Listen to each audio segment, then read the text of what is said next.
attacks against our electoral system, against our democracy, apparently because he has a personal beef against me. This is not just an attack against me and my campaign, although that may have added fuel to it. This is an attack against our country. We are well beyond normal political concerns here. This is about the integrity of our democracy and the security of our nation. A personal beef? Okay, Hillary, let's see if I got this straight. It's the FBI's fault that you set up an insecure private email server in a mom-and-pop shop bathroom closet. It's their fault. That had top secret special access program and classified information on that computer server that put America's national security at risk. It's their fault. Hillary, that's not the FBI's fault. That is your fault. And if we're being totally honest here, well, you're kind of lucky that President Obama's Department of Justice has protected you because you did break the law, and many, including myself, think you should be prosecuted. And as for Russian hacking, well, it's not a fact that Russia acted with the purpose of helping Donald Trump win. So you need to stop saying that because you're lying to the American people, yet again, something you do often.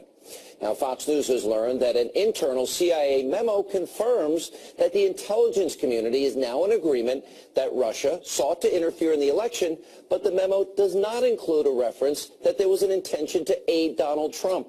Now, the CIA has been taking the lead on this.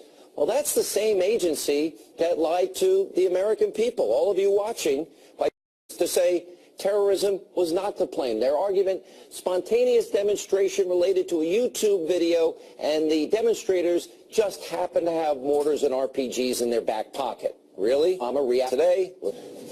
I felt that the most effective way to ensure that that didn't happen was to talk to him directly and tell him to cut it out. There were going to be some serious consequences if he didn't. 37% of Republican voters approve of Putin. For too long, everything that happens in this town, everything that's said, is seen through the lens of, does this help or hurt us relative to Democrats or relative to President Obama? Unless that changes, we're going to continue to be vulnerable to foreign influence because we've lost track of what it is that we're about and what we stand for. Obama's so tough. He told Putin and China to cut it out. Now, if the president's so concerned about interference in elections from foreign governments, then why did a congressional investigation find that back in 2014, an Israeli political group used 300,000 taxpayer dollars from the Obama State Department in a grant to create a political apparatus to try and defeat the Israeli Prime Minister Benjamin Netanyahu? In other words, Mr. President, were you trying to interfere in Israel's elections? Now, Clinton, Obama, and the left, they've also been pushing the idea that WikiLeaks worked hand-in-hand with Russia to release John Podesta's emails, but the facts, sadly for them, it says otherwise. Yesterday, I had the founder of WikiLeaks, Julian Assange, on my radio show, and he said Russia did not give him the Podesta emails. Do they have any proof? So far, they haven't presented it, but listen to Assange. Our source is not the Russian government. So in other words, let me be clear. Russia did not give you the Podesta documents or anything from the DNC. That's correct. Can you confirm whether or not you have information involving hacked info from the RNC? We received about 3 pages of information to do with the RNC and Trump, but it was already public somewhere else. Whether you like Julian Assange and WikiLeaks or not, for 10 years, they have never been proven to have gotten anything wrong, not one time. And then there's President Obama on The Daily Show saying there was no vote tampering done by the Russians in this election. He told us himself. Take a look. We were, frankly, more concerned in the run-up to the election to the possibilities of vote tampering, which we did not see evidence of, and we're confident that we could guard against. All right, so what we're seeing here is the sore loser left acting like spoiled little brats. They didn't get what they wanted for Christmas, so now they're going to ruin the holiday for everyone else. But here's one thing they're not talking about, and that is what WikiLeaks actually exposed about the Clintons and the DNC. It's all true. It's not like anything that you heard was a lie. Now, WikiLeaks proved what many of us had suspected for a long time. The Clintons are corrupt. The mainstream alt-left media is corrupt as well, and they were colluding with the Clinton campaign. We learned the DNC worked against Bernie Sanders in a corrupt way. And we learned that some of the DNC emails contain racist, sexist, misogynistic, homophobic, and anti-Semitic language. Now, in my opinion, the country was better off because the truth was told to you, the American people. Now, all of a sudden, this administration cares about is hacking. Well, my question to President Obama, where have you been for 8 years? Now, look at this list. These government agencies have been hacked dating back to 2012. And the Obama administration, they didn't lift a finger to try and fix the problem. Now, I've said it many times in this program. Yes, Julian Assange is controversial, but did he not do us a favor? Did he not do us a favor by exposing one of our glaring weaknesses? And shouldn't we have been fixing it the last 8 years? So if the left is so upset about publishing stolen material, okay, if you're really consistent intellectually, where was the outrage when the New York Times published Donald Trump's stolen tax returns? They all reported it. Now, if WikiLeaks had all this information and it was about Donald Trump, I think the left would have loved it being exposed. So give me a break. It would have been wall-to-wall coverage every day, every minute, every night. Now, what this really comes down to is this. The left, the media, they're mad. They're angry. They're in denial. They don't want to admit they failed and that they got exposed, and in the end, they lost. And they can't admit that they failed. And by the way, what happened to the left's attitude before the election?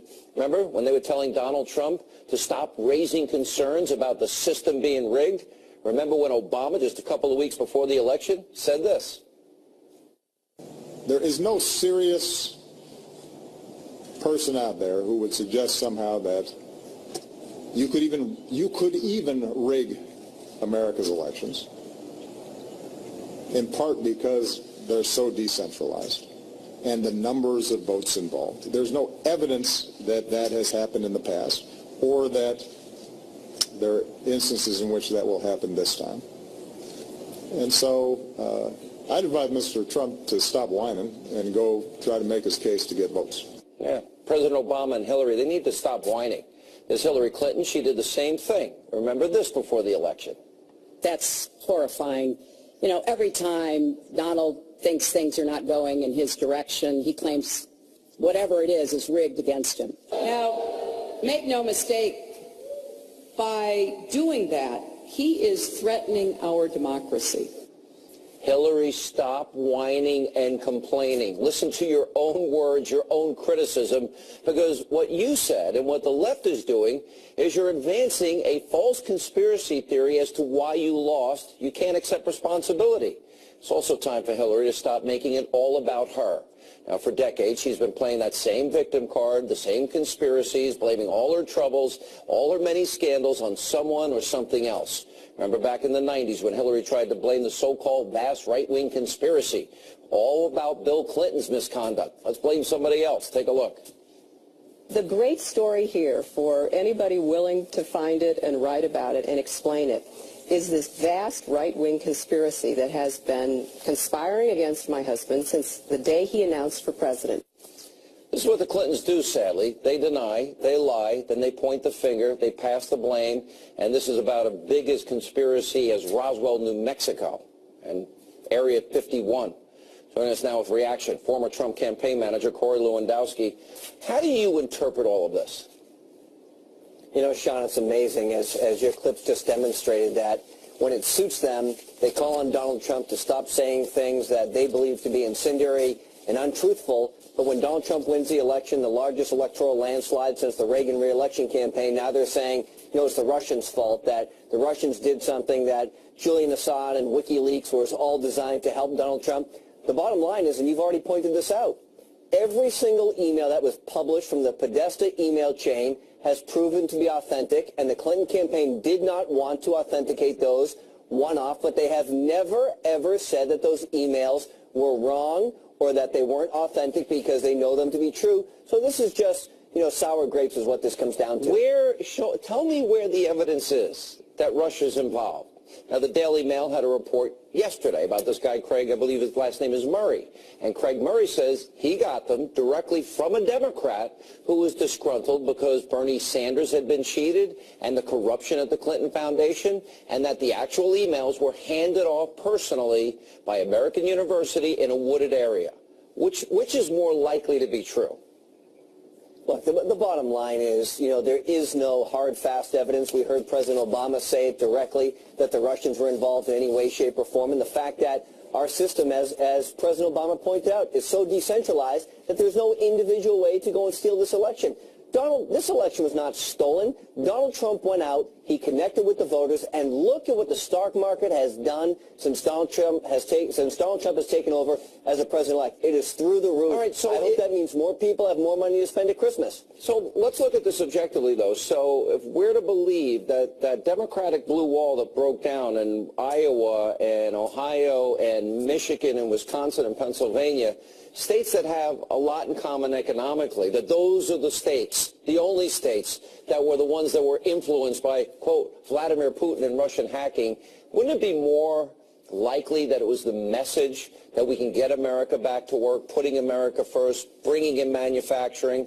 Isn't it more likely that those states that have suffered disproportionately to others, that the message was what made those states change? Otherwise, the whole country would have bought into the Russian hacking, right? Well, that's exactly right. And the bottom line is you've got states that have been disproportionately affected by bad trade deals that, as you know, Hillary Clinton was in favor of TPP. She called it the gold standard until she was running in a campaign where Bernie Sanders pointed out the flaws and she changed her position. States like Wisconsin and Michigan and Pennsylvania have been hammered by bad trade deals. Donald Trump, from day one in this campaign, has said, we are going to have fair trade. It's going to be fair trade to the American people for a change. That message resonates with all those people in those states that have been put out of work by bad trade deals perpetrated by this administration and others, and they want to change. Washington has lied to them for 30 years, and now they're ready for a change. Last question. So you worked for CNN during this process. How horrible, I mean, I guess it was you, Jeff Lord, and what was Kayleigh? Is that what's her name? Kayleigh McEnany. Good. Yep, nice woman. Okay. What was it like 6, 7, 8, 9 on 1 every night? Look, I think there's a lot of good people over there. I think what the difference is, Sean, is that they fundamentally believe that Hillary Clinton would have been a better president than Donald Trump. I don't believe that. I've never believed that. That's why I worked for Donald Trump. That's why I stood up for Donald Trump every chance I could on CNN, because there's a fundamental difference. Washington is broken. And until now, we have not had a leader who has not been beholden to special interests that is willing to go and change it. Donald Trump is the change agent. The American people see it now. Now the networks are seeing it, and they are going to have a great year moving forward because Trump is going to change Washington for the better. It's kind of nice to hear your comments without David Axelrod and Van Jones getting in your grill. Corey, good to see you. Congratulations. Thank you, Sean. Merry Christmas. Merry Christmas, sir. Coming up, President-elect Donald Trump back on his thank you tour tonight. He's in Florida. We've got the highlights also coming up tonight. I will get the Gulf states to give us lots of money, and we'll build and help build safe zones in Syria so people can have a chance. All right, President-elect Trump, he says that he can get the Gulf states to pay for the Syria safe zones. We'll check in with Dr. Gorka. He'll weigh in on that. And later tonight, a California mother of 4 missing, and police suspect her illegal immigrant husband may be to blame. That and more straight ahead.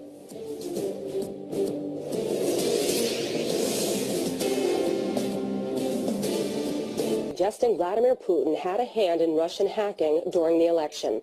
In his last press conference of the year, the president confirmed the hacking was done at the highest levels of the Kremlin. Obama also saying not much happens in Russia without a nod from Putin. The president is expecting a full report on the hacking from intelligence officials before the end of his administration. The number of deaths due to drug overdose spiking in the past 5 years. That's according to data from the Centers for Disease Control and Prevention. 30 states are seeing an increase in fatalities. New Hampshire reporting the highest increase, 191%. Heroin and prescription painkillers known as opioids are the substances that kill most of the people. I'm Patricia Stark, and now back to Hannity. For all your headlines, log on to foxnews.com.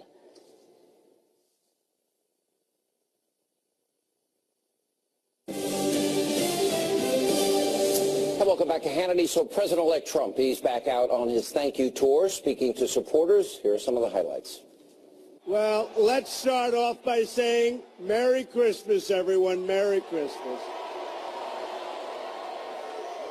I'm here today for one main reason, to say thank you to the incredible people of Florida. What a group. As you know, Florida is my second home. In many ways, it's my first home. And I love this state. I love the people. I love the people of the state. You propelled to victory a grassroots movement, the likes of which the world they've never seen it before. Look at these people. How many people are here? Man, that's a lot of people. There's rarely been a time when we've needed military power more than it is right now, and we're going to have it. It's going to be peace through strength. Peace through strength. At the same time, our foreign policy needs a new direction. We've spent $6 trillion in the Middle East, and now it's in worse shape than it's ever been before. Years of horror. And look at what's happening over there right now. $6 trillion, and look what's happened. It's death. It's a horrible thing. We're going to do everything we can. We're going to get it straightened out one way or another. At home, our infrastructure is crumbling. Our schools are failing, and our workers can't find good-paying jobs. You know that. Oh, we're going to change that so fast, your heads are going to spin. Instead of rebuilding foreign nations, it's time to rebuild our nation, and that's what we're going to do. For too long, we've been moving from one reckless intervention to another, countries that most of you have never even heard of before. It's crazy, and it's going to stop. A Trump administration will focus on the vital national security interests of the United States. And that means crushing ISIS rapidly and defeating radical Islamic terrorism.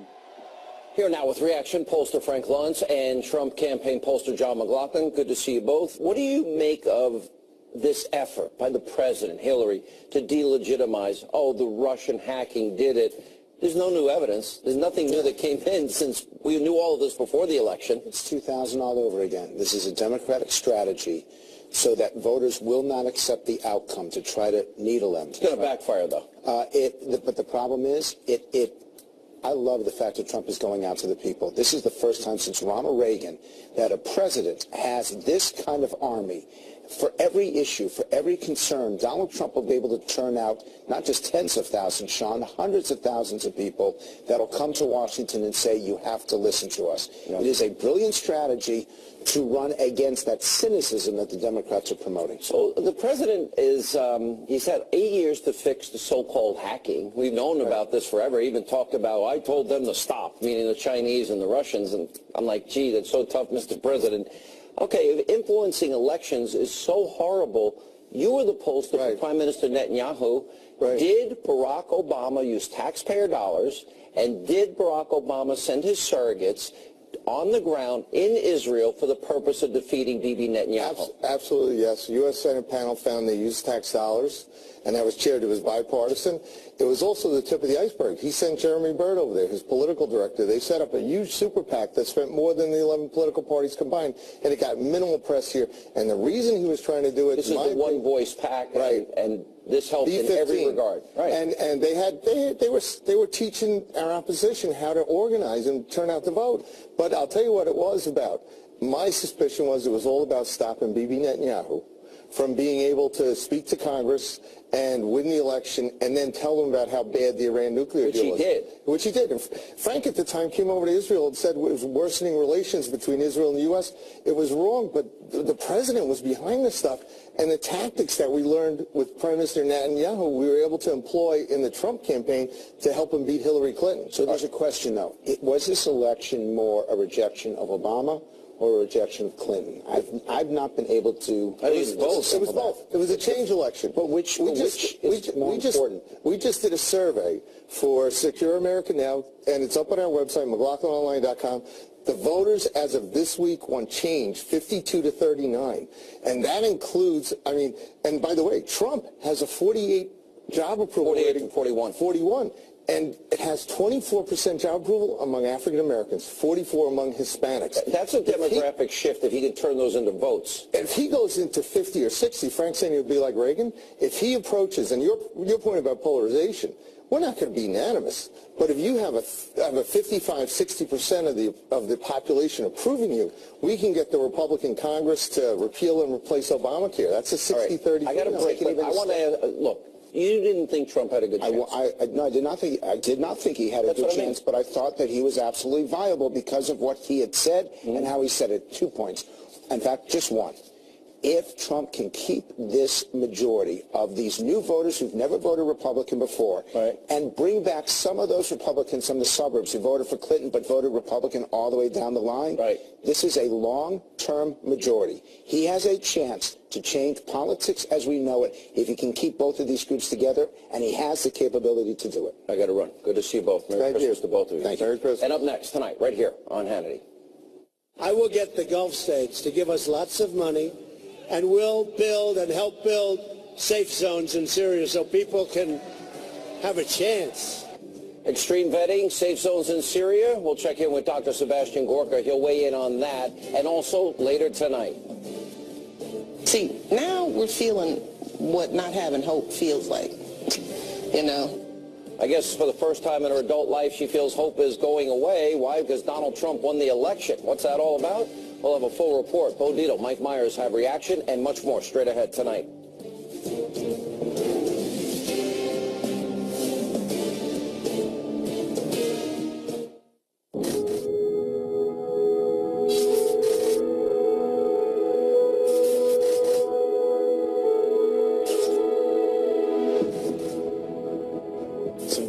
Swings of the massive government ramping up the fight against ISIS. This is a monster storm. The fight over the balance of horrifying attack could have been just getting started as this news is. There is an uprising. We have had a lot of news breaking. We'll stand up. We're not afraid. Build safe zones for those that are suffering from that civil war and much more, and all the people that are there. Take a look. And we'll build safe zones in Syria. When I look at what's going on in Syria, it's so sad. It's so sad. And we've got to help people. And we have the Gulf states. They have nothing but money. We don't have money. We owe $20 trillion.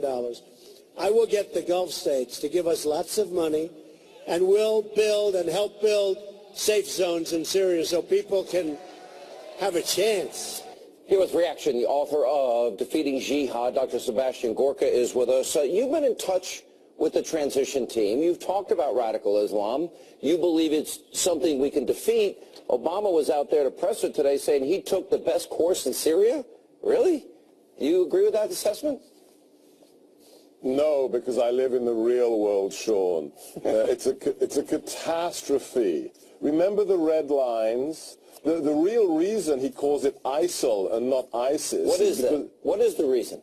The real reason is because he doesn't want to remind people that S stands for Syria, and that he drew the red lines again and again and again. And what happened? Assad kept on marching. The jihadis kept on marching. The fact is, this is all going to end on January the 21st. Our foreign policy has been a disaster. We've neglected and abandoned our allies. We've emboldened our enemies. You know, the message I have, it's a very simple one. It's a bumper sticker, Sean. The era of the pajama boy is over January 20th, and the alpha males are back. Okay, let me play Obama here and what he said at his press conference today, and then you tell me out of this what Donald Trump will do differently. Let's roll the tape. With respect to Syria, what I have consistently done is taken the best course that I can to try to end the civil war, while having also to take into account the long-term national security interests of the United States. Unless we were all in and willing to take over Syria, we were going to have problems. and that everything else was tempting because we wanted to do something, and it sounded like the right thing to do, but it was going to be impossible to do this on the cheap. But he's the one that drew the red line in Syria. If they do this, which they did, and that's use weapons of mass destruction against their own people, that would be a line, that would be a bridge too far. They did it, he did nothing. What will be different? Everything. It's not going to be just wagging your finger or sending Samantha Power to the UN to shout at Russia or Syria. It's been laid out. The Youngstown speech by President-elect Trump is the most explicit expression of his national security policy. But you heard it yesterday in Hershey, Pennsylvania. You've heard it again and again and again. Safe zones. There's going to be a place where the refugees will be protected. We will send aid to them. But we're not going to deploy the 82nd Airborne. This is Obama's straw man argument. He said there's what we did, which is nothing, or there's invading and taking over Syria. That's absurd. That's a straw man argument. The idea that there's nothing in the middle, Donald Trump, the master of the deal, will use the smart moves that are in between doing nothing and invading. All right, Dr. Gorka, always appreciate it. Any chance you'll work in the administration? I know you've been over to Trump Tower a couple of times. Anything you can share? I'm waiting to hear. They've asked if I'm interested just today. That's all I can say, and I said I'd be delighted. Listen, I would love to see you there. It would be great for the country. And the fact that you're willing to serve would be awesome. Good to see you, sir. Merry Christmas. Thank you. Merry Christmas. And coming up next tonight on this busy news night right here on Hannity. See, now we're feeling what not having hope feels like, you know. Really, for the first time in my adult life, I am proud of my country. Now she's not so proud. Anyway, Michelle Obama slamming the incoming Trump administration clearly, well, isn't taking voters who elected Trump too seriously. We'll check in with Bo Dietl and Mike Myers with reaction. And also tonight, a California mother of four is missing. Police suspect her illegal immigrant husband may be to blame. We'll tell you that story and more straight ahead.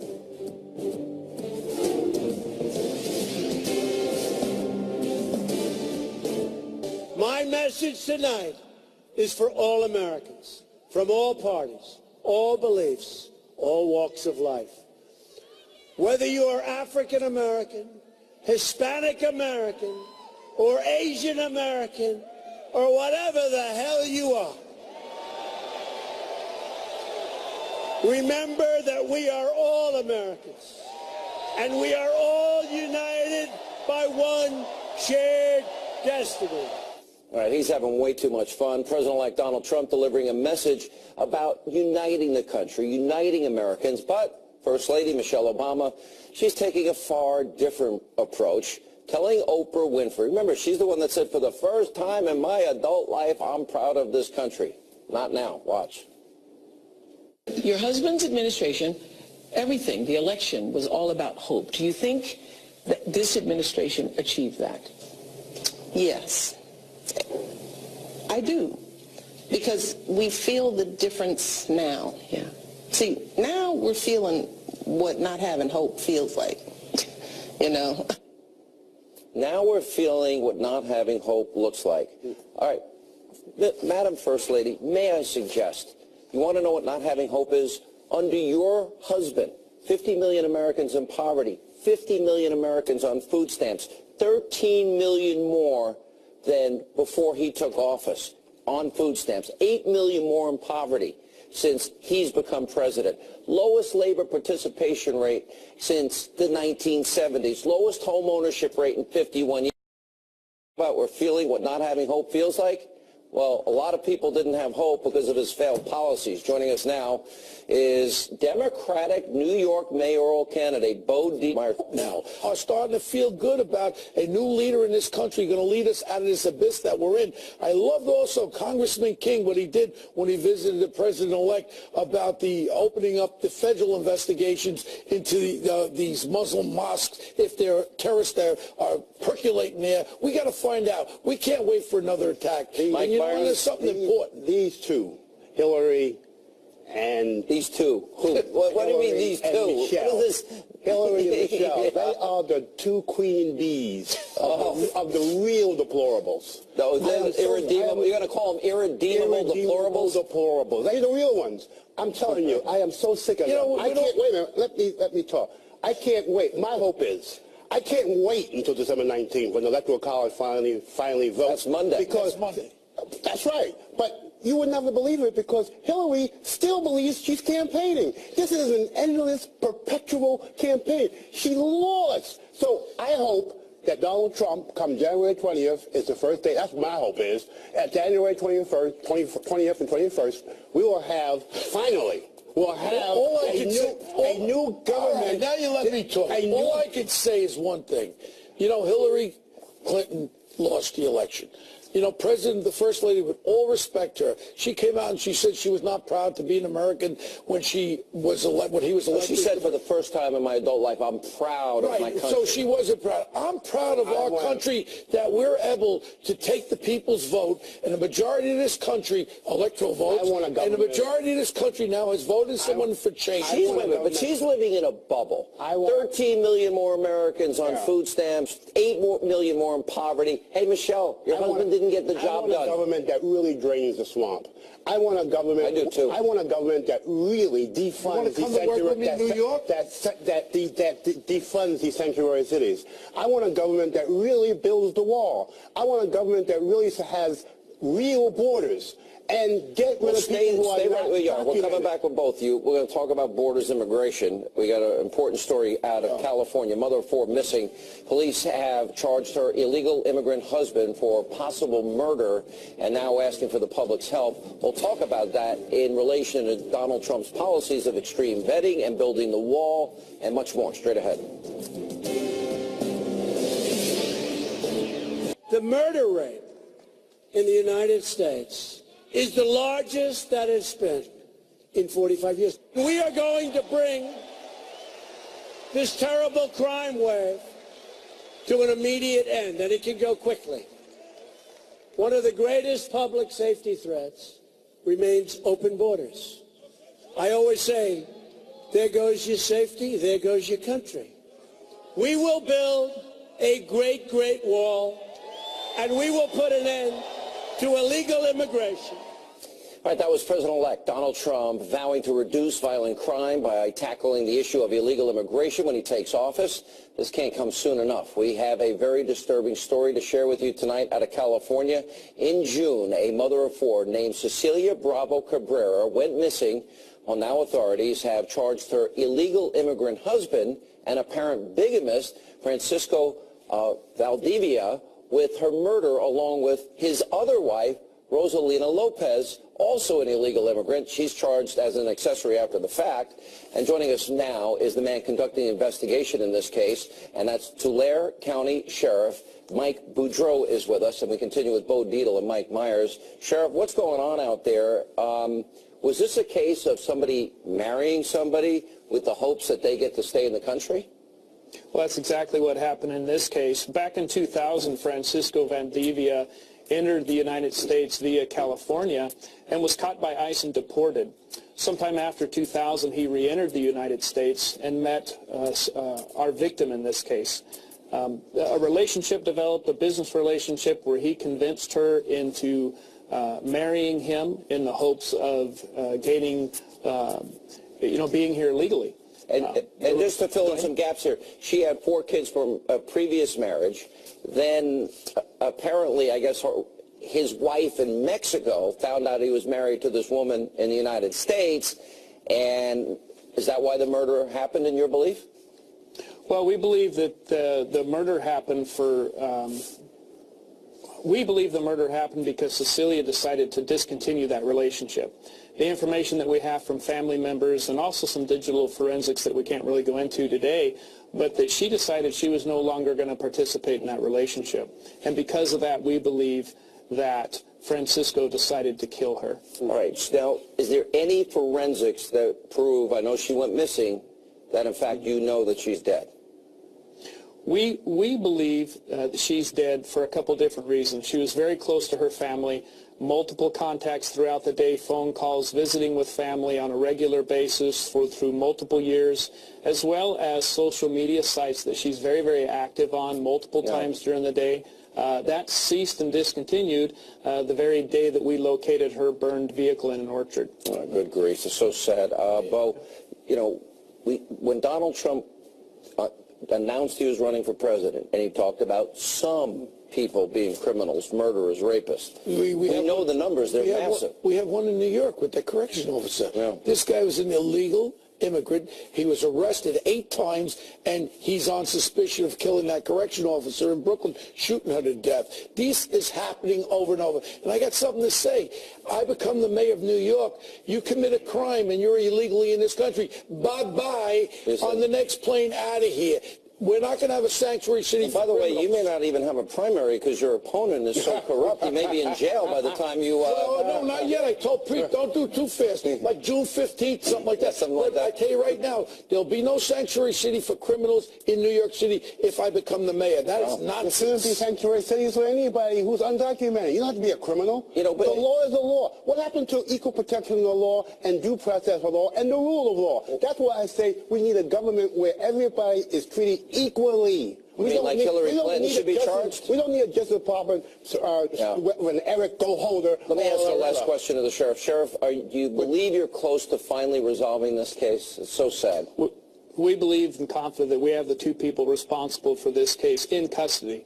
But what we are asking for is anyone that might have information as to the body. You know, prosecuting a case without a body is very, very rare, done very few times. And so we're in hopes to bring that body back to the family, give comfort to the family, and provide services that they deserve. All right, very sad. Thank you, Sheriff, for your good work. Bo, good to see you. Good luck on your run for mayor. Listen to me. This will be the first time in my life if I